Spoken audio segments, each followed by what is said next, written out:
సొంత ఇల్లు అనేది మా లైఫ్ లో కట్టుకోలేము అనుకున్నాము. రెంట్కి ఉండేవాళ్ళం ఇంతకు ముందు. ఇప్పుడైతే మా సొంత ఇంటి కళ అనేది నెరవేరింది.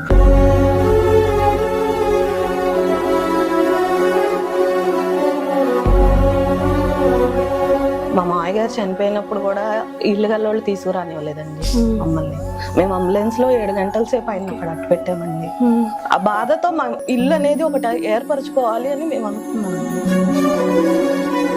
సెంట్ అయినా సరే మేము మా ఇన్ని ఫెసిలిటీస్ తో ఒక అంగుళం కూడా వేస్ట్ అవ్వకుండా జాగ్రత్తగా కట్టించుకున్నాం.